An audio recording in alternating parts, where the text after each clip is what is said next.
Well, would Paul and Ian and Gareth maybe commit to maybe just having a chat with each other maybe after the meeting?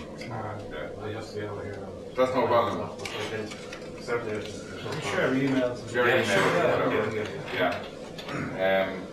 Just on the question there we put up there on this, and I know this run nationally as well, but if there's a competition locally to extract some ideas as well, apart from just this room here, and there may well be plenty of other people out there. Yes. And if something could be done on that. As I say, we deliberately invite a very small group of No, I people. accept that you Yeah. have to everyone, but Yeah. I'm just saying that Yes, exactly. there are going to be thousands of other ideas out there. And Marie, you might want to mention as well the Well, competition. yeah, I think in the papers going around, we circulated one called "Your Country, Your Call," which was launched by the President's husband, Mark Laois, yeah. And that's to generate ideas from people, just like what you were saying there. That people would come up with ideas to save the country. Have big ideas, if you like. Whoever came up with the idea for locating the financial services centre in Dublin, that brought in an awful lot of good jobs and money for a while to the country, so big ideas that they're looking for. But they're actually going to go pick 2 winners and go and implement them. Yes. Right. Probably if we had been a few months earlier, we might have come up with a winning combination for that competition.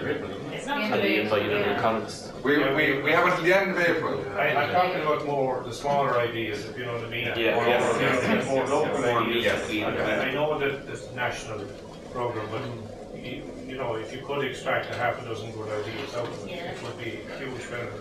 Yeah. Oliver, just as an aside, it might be related as a small idea, but with big ambitions. Remember, we spoke of before the gaming business that I bought. We sold it for 100 million 3 months ago.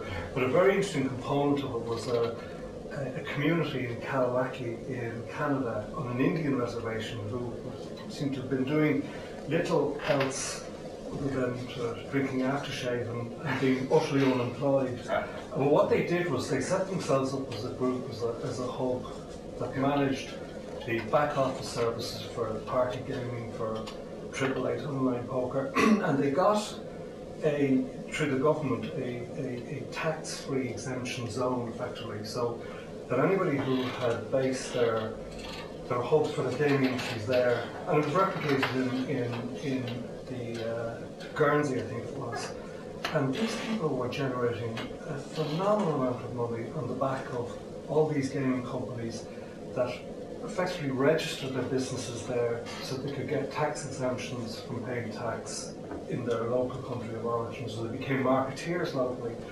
And it strikes me that there are little innovations like that where we could present with no capital requirement effectively, but just intelligence. A lot of people around here today are in the online business, but things like that with the incentive from the enterprise side, which is effectively an export in business, that it would be relatively easy to create that. And if you look at, you had 2 points there for mobile phone apps. There's an awful lot of requirement for facilities for online gaming, for phone apps, etc., where we could be as a group looking for the innovation funding and creating these sort of resources, which, as I said, were relatively easy to set up and capital light. So government policy. Yeah. Excellent. Okay. Great.